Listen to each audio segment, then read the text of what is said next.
Hey guys, welcome to the breakdown for the Umbrella Academy.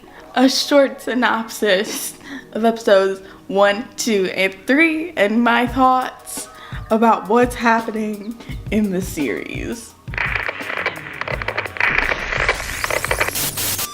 First of all, spoiler alert, if you have not watched the rest of the series yet or haven't seen these episodes, don't watch this. This is a discussion video and you're gonna get spoiled. So go watch the series, come back, watch this, watch the reactions on the links below. And yeah, let's get started with the characters.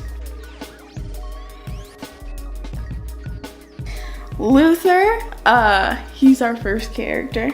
I think that he signifies in a way, especially now that I've seen his body like in full from episode 3, I think that he signifies body dysmorphia. For those of you who do not know, body dysmorphia is a mental illness in which the person that has it sees their body or certain parts of their body in a distorted way or form, not just having thoughts that they're ugly, but they actually see those things as fact when we actually see them as normal. They have like a distorted image of themselves. And I know that Jared said that Luther is kind of an embodiment of those struggles. So seeing him, especially in episode 3, really brought that illness to mind. I know everybody hates Luther. I'm not sure why yet. I'm sure I'll find out. But for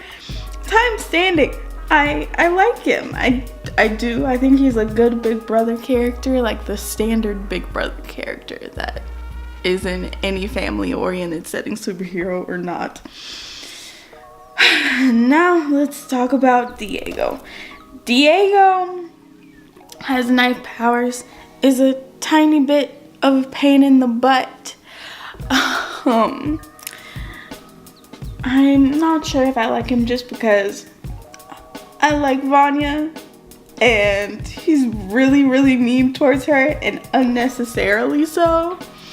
I feel like where he's going now that we know that he didn't kill his dad, that he just had the underlying daddy issues and that it was mom. I am a little sympathetic towards him though, seeing that given in episode 3 when he had to turn her off and everything. That was really emotional. Allison, I like her. She's kind of just there for me. I mean, I get it, she's a divorcee, she's trying to see her daughter, and I was all for that.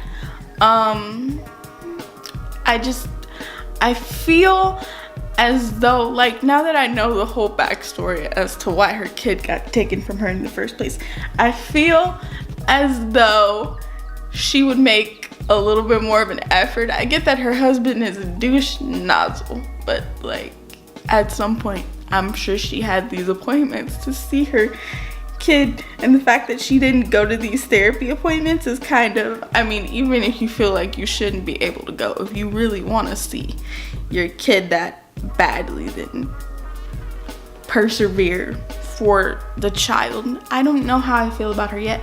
I know that her and Luther have a little romance thing going on. Anyone with eyes can tell you that.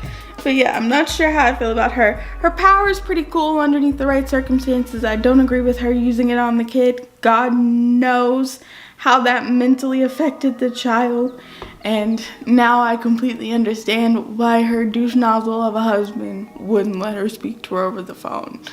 Because of that. That would break my trust as a parent too if I were in that situation. Klaus, my baby, my child. I love Klaus. He's a good comic relief character. I understand at the beginning of this series reactions, I didn't really understand why he was taking drugs, but the more you dive into his powers, the more tortured, for lack of a better word, you see he is. You understand his use of drugs and his overall goofiness as a result of using those drugs. I know that the other siblings don't know that he talks to Ben, which I wonder why he keeps that a secret from him. It has to be from them. It has to be a reason for that. But I really like how funny his character is, as well as, you know, kind of deep, considering his family doesn't understand him. They look at him like a junkie, when in reality, if they had his powers like that, they probably would be doing the same thing. I can't imagine what it would be like to have dead people screaming in your ears all the time, except for when you're high. Number 5 seems like a bit pompous. He's very smart, obviously. He's older than all of them now because of the future thing. He's like 50 something.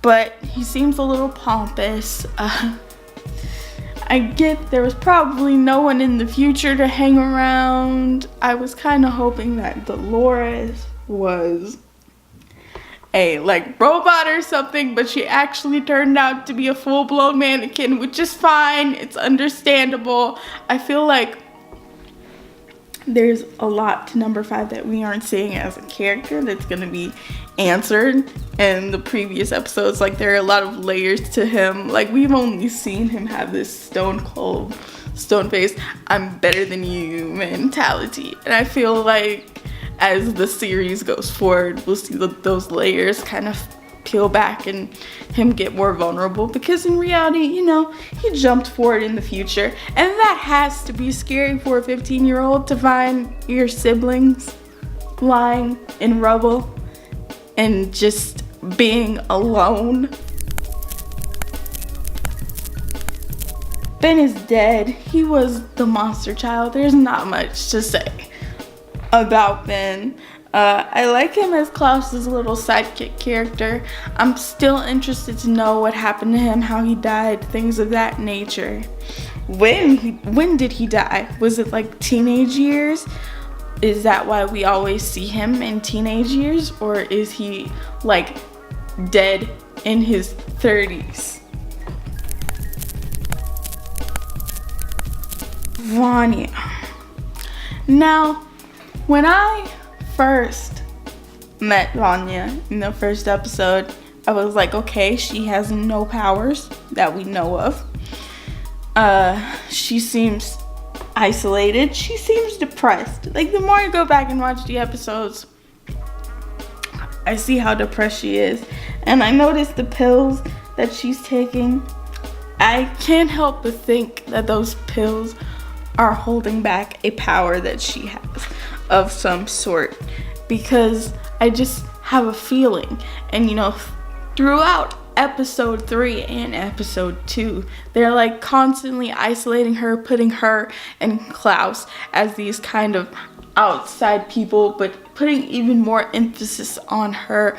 Like, you see it in the way Diego treats her and her, you know, her brothers in general. Allison is trying her best to reach out, you know, but in the end, that's how villains are created. Like, they have underlying grudges and issues with family or friends or whatever who have you, and then it all just explodes, and the apocalypse comes to rain down, because the only person that we didn't see in episode 2 lying in the rubble was Vanya. She was not there.